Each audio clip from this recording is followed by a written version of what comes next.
bienvenidos a una emisión más de Aprende en Casa. Esta sesión corresponde a la asignatura Lengua Materna Español de segundo grado de secundaria. Se titula Una palabra, 1000 imágenes y tiene el propósito de que puedan comprender algunos elementos de la poesía de los movimientos de vanguardia para generar poemas inspirados en ellos. En estos momentos de contingencia, las y los invitamos a fortalecer los lazos de empatía con su familia, además de colaborar activamente en los quehaceres del hogar y generar un buen ambiente de aprendizaje. Antes de iniciar con los contenidos, les recordamos que deben preparar cuaderno u hoja y lápiz o pluma para realizar las actividades que integrarán en su carpeta de experiencias. Para comenzar, recuerden que en su paso por la secundaria han podido leer diversos tipos de literatura y cuentos de distintos géneros y han podido desarrollar sus habilidades en la creación literaria. En esta sesión, las y los llevaremos al mundo de las emociones hechas palabras y de las palabras que se tornan en sentimientos. Además, aprenderán cómo pueden hacer imágenes con las palabras para que den un nuevo sentido al mensaje que deseen transmitir. Para entrar en materia y generar el estado de ánimo necesario, las y los invitamos a escuchar algunos poemas y recordar algunas cuestiones esenciales sobre la poesía. En ello a través del siguiente video titulado 24 poetas latinoamericanos. Un mismo tema puede aparecer en distintas épocas, culturas, movimientos literarios, autores, etc. Los temas son universales y no se agotan en una época ni en una geografía. Las circunstancias históricas influyen para que los escritores y poetas traten ciertos temas en particular. Así, decaen o resurgen con el tiempo. Su tratamiento no se limita a la literatura. Cuando se ponen de moda, los temas también son abordados por pintores, escultores, cineastas y otros artistas. Este poema es un poema de caballeros andantes. Se llama Su corazón, un pájaro escarlata. Sin linaje ni escudero, pero arrojado en arrojo, sobre un corcel raudo y rojo marcha el joven caballero. Rojo su yelmo de acero, rojo su escudo maltrecho, frente a la muerte al acecho libera el mundo cautivo. Un jilguero rojo vivo le canta dentro del pecho. Desafiando el vencimiento, color rojo sobre rojo, son llamaradas al ojo sus banderas en el viento. Solo con su entendimiento, adolescente y guerrero, es puro como el acero con que hiere y con que mata, como el pájaro escarlata que canta su romancero. Sin perlas y sin carey, ¿por qué cabalga sin silla? ¿Y por qué no se arrodilla ni ante el papa ni ante el rey? ¿Por qué le niega a la ley del reino su vasallaje, si se rebaja ante el paje y ante el siervo es un sirviente? ¿Por qué su altivo coraje ante el noble es insolente? Brillándole en la armadura ya dorada de tan roja, tendrá el destino que escoja libremente su montura. La sombra larga y oscura del invencible jinete, alta como un minarete, será un asalto rotundo que a los tiranos del mundo embestirá como ariete. Los tiranos de la tierra quieren comprarle al jilguero y al negarse el caballero elige su propia guerra. Hoy galopa por la sierra y con sus cascos retumba un corazón donde zumba un ave roja y feliz. La verdad es su país, la noche será su tumba. ¿Qué temas abordas en tu poesía? Pues a mí me interesa la temática que tiene que ver con lo que nos pasa a todos, no solo con lo que me pasa a mí, porque yo creo que ningún hombre es una isla. Entonces mis problemas, mis preocupaciones son de algún modo las preocupaciones de todos, al menos mis preocupaciones más relevantes o las que le pueden interesar al lector. Entonces, por ejemplo, la historia, el cruce de la historia con la poesía, la historia que es esa épica, esa aventura de la humanidad en busca de su propia emancipación, se me hace un tema fascinante para la poesía. ¿Cuáles son las temáticas más comunes en la poesía contemporánea? Lo maravilloso de la poesía, si es que puede hablarse de un avance en la historia de la poesía, ese avance ha sido conquistar nuevos territorios. Entonces es, si no ya una realidad, por lo menos una aspiración, que la poesía no tenga ningún territorio vedado, o sea, ningún territorio prohibido, que pueda abarcar todos los temas, todas las inquietudes del hombre, desde lo más cotidiano, desde lo más pequeño, que no necesariamente es lo más intrascendente, hasta lo más grande, desde lo más histórico, desde la política, la ética, la vida cotidiana, los problemas económicos, los problemas sociales, hasta, naturalmente, el amor. ¿Qué se entiende por evocar imágenes y cómo se logra? Con recursos que están en el lenguaje, pero que no están solo en el contenido, en lo que se dice, sino, por ejemplo, en el sonido de las palabras, en el ritmo de las palabras, en el colorido de las palabras, en la plasticidad, en lo largo, en lo corto, en los acentos de las palabras, que hacen que uno piense, por ejemplo, en la palabra roca, y no es solo que visualice una roca, sino que oiga a la roca cuando yo digo esa palabra, o cuando tú la lees en un libro. Aunque los artistas desarrollen temas comunes, cada autor imprime a su obra inquietudes, anhelos y emociones personales. Veamos cómo algunos poetas latinoamericanos tratan el tema del paisaje.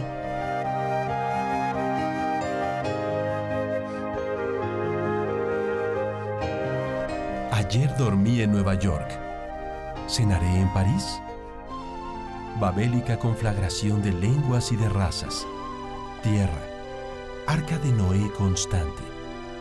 Esponja empapada de sangre y de sudor de hombres. Bosques de chimeneas fumando que se acaban de apagar.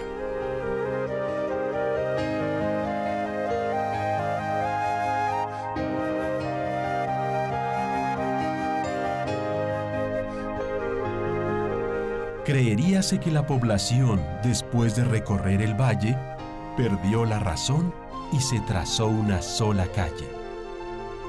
Pasan por la acera lo mismo el cura que la vaca y que la luz postrera. Aquí no suceden cosas de mayor trascendencia que las rosas.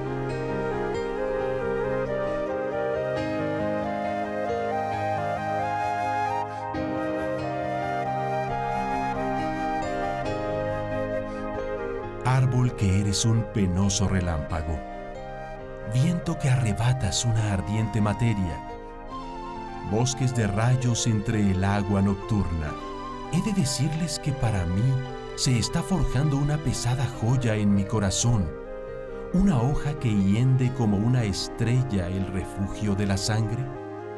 Sepan que estoy viviendo, que me aprieta el cielo, que mi frente ha de caer como lámpara vacía a los pies de una estatua que vela tenazmente.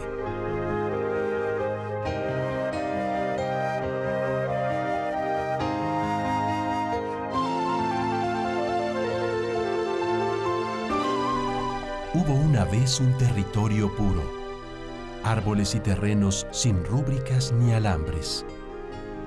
Hubo una vez un territorio sin tacha. Hace ya muchos años, más allá de los padres, las llanuras jugaban a galopes de búfalos. Las costas infinitas jugaban a las perlas. Las rocas desceñían su vientre de diamantes. Y las lomas jugaban a cabras y gacelas.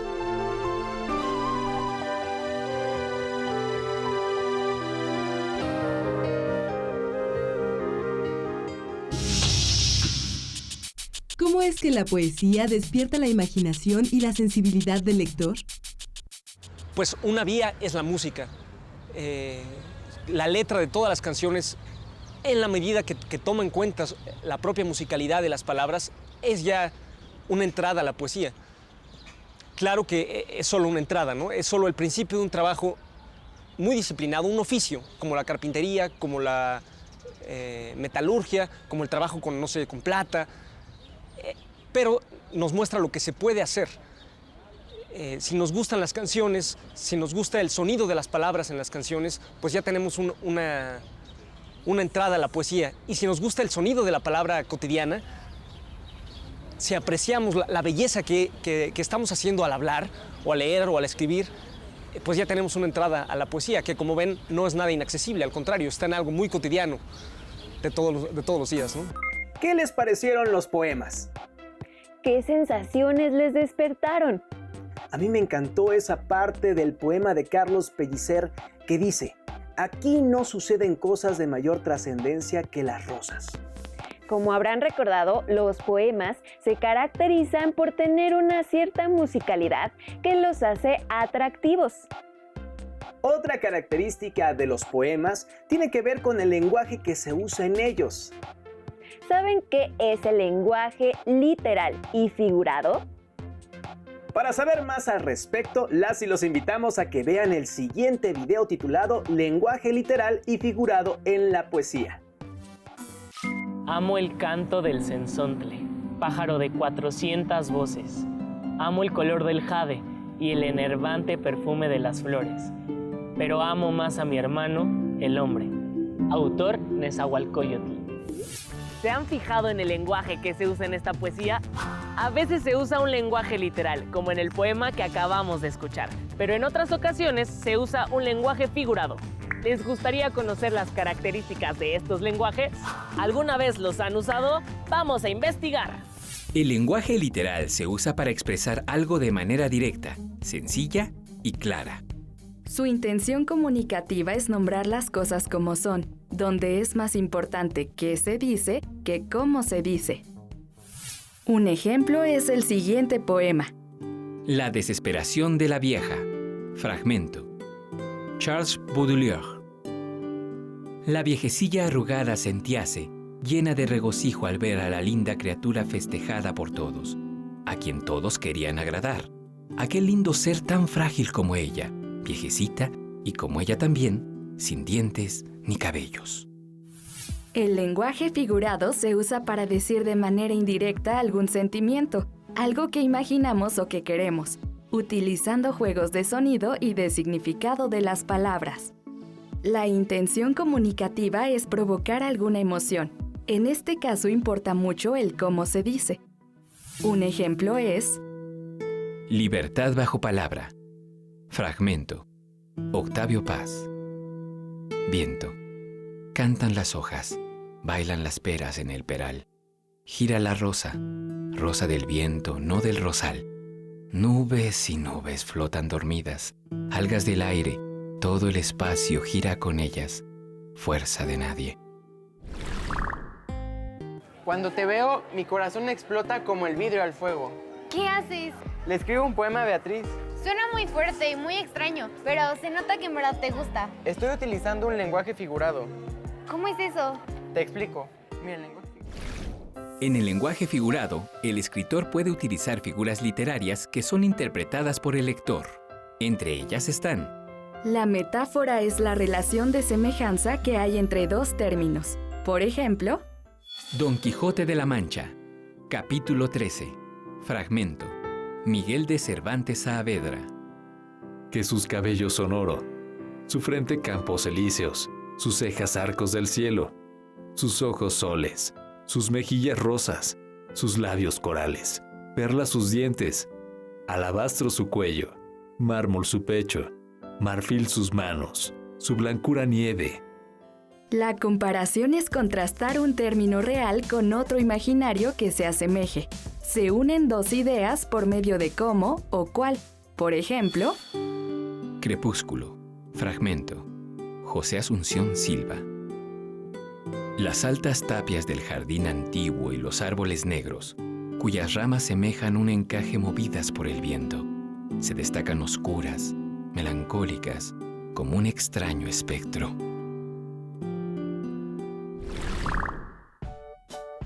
Quisiera escribirle un poema a mi mamá, pero me gustaría ser más directa. También puedes utilizar un lenguaje literal. ¿Qué te gustaría expresar? No sé, ¿cómo ves esto? Cuando me acuesto en tu pecho soy la más feliz, porque eres tibia y suave. Eso está muy bien. ¿De verdad? ¿Terminamos los poemas y los leemos al final? Sí. Los distintos contextos en los que se usa el lenguaje figurado pueden ser: uso coloquial. Se usan expresiones como vine volando para llegar más rápido, en el que se usa la hipérbole para exagerar la manera como se llegó. Uso periodístico. Se emplean distintos recursos retóricos, como la metáfora y la hipérbole, para llamar la atención de los lectores. Encabezados como la jugadora inició con el pie derecho o el cañonazo de la delantera puso en problemas al blanquiazul. Son ejemplos del uso de elementos retóricos. Uso poético. El lenguaje figurado predomina y muchas de las ideas expresadas son propias del poeta. Por ejemplo, huye el tiempo entre sus manos. Ya terminé. ¿Te lo leo? Sí. Cuando te veo, mi corazón explota como el vidrio al fuego. Me derrito y solo puedo decir, te amo. Está súper bonito. Me gustó que usaste muchas hipérboles, como mi corazón explota, me derrito, y me gustó la comparación, mi corazón explota como el vidrio al fuego. Lee el tuyo.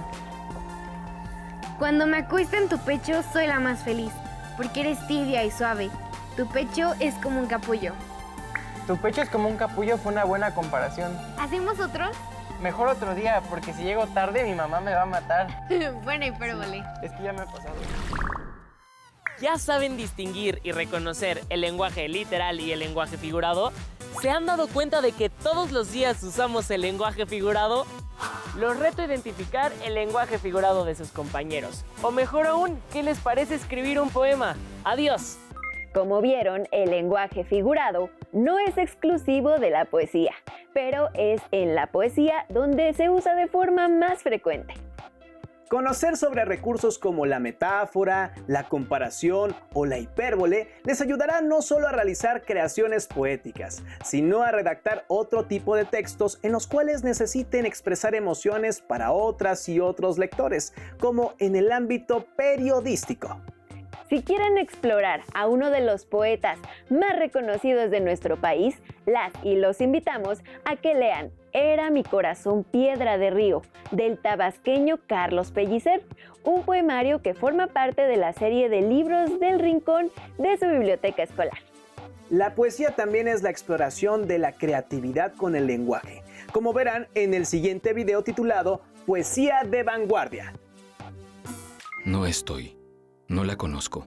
No quiero conocerla. Me repugna lo hueco, la afición al misterio, el culto a la ceniza, a cuanto se disgrega.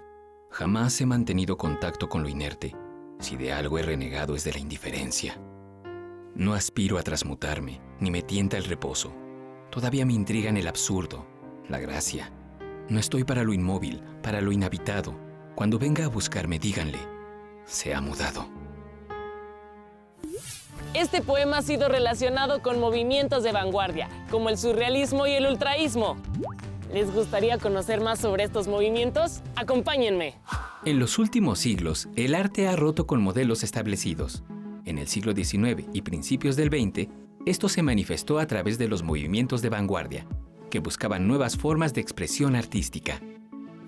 Esta búsqueda se expresó en la pintura, la escultura y la arquitectura con varios movimientos, como el surrealismo, el dadaísmo, el expresionismo, el futurismo y el estridentismo. En la literatura surgieron, entre otros movimientos, el cubismo, el futurismo, el ultraísmo, el creacionismo, el dadaísmo y el concretismo.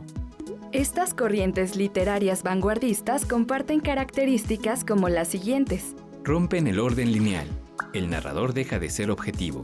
El contexto es un entorno urbano y hablan los marginados. En la poesía, los movimientos de vanguardia prescindieron de la linealidad y de la secuencia lógica del lenguaje. La forma escrita adquiere relevancia, incorpora estímulos visuales y las convenciones de la puntuación, la rima y la métrica cambian. El componente visual dio origen a los caligramas y a otros poemas visuales.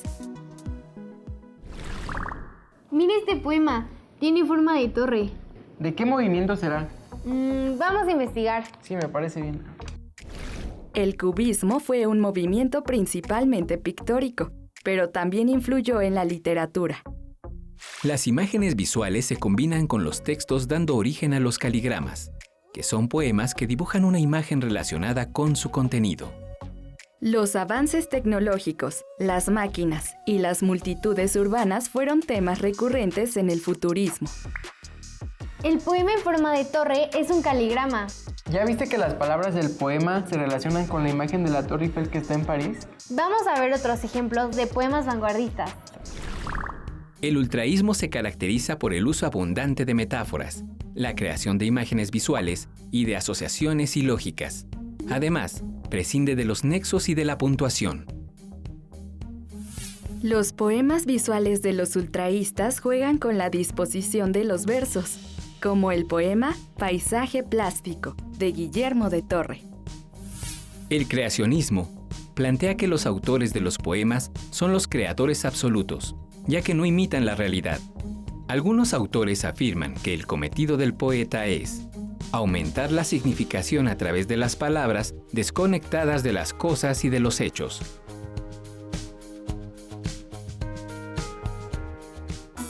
En este video pudieron ver que a principios del siglo pasado, varios movimientos de vanguardia generaron nuevas formas para usar la lengua, gracias a la adición del componente visual, y que los caligramas eran una manera de generar una imagen con las palabras del poema.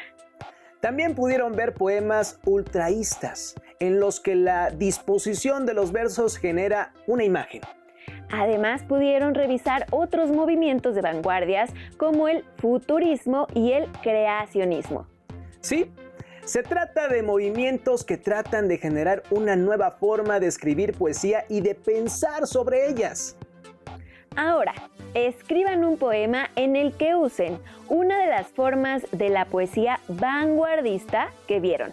Tomen en cuenta los poemas que escucharon y lo que recordaron sobre poesía. Para lograrlo, les proponemos que antes de escribir respondan las siguientes preguntas.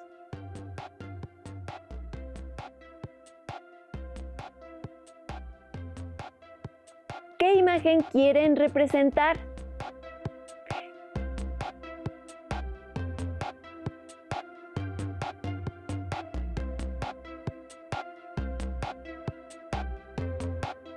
¿Qué emociones y sentimientos les genera la imagen?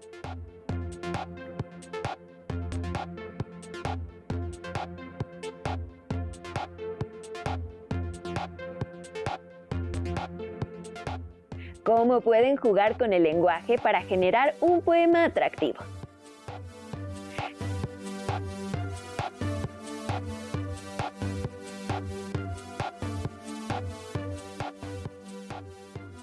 ¿Cuáles expresiones usarán de forma literal y cuáles de forma figurada?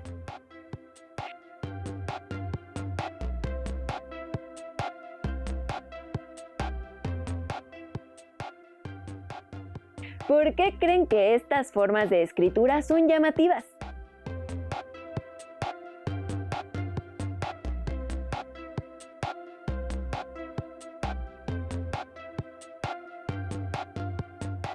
Escriban su borrador, compártanlo con su familia y hagan los ajustes que requieran.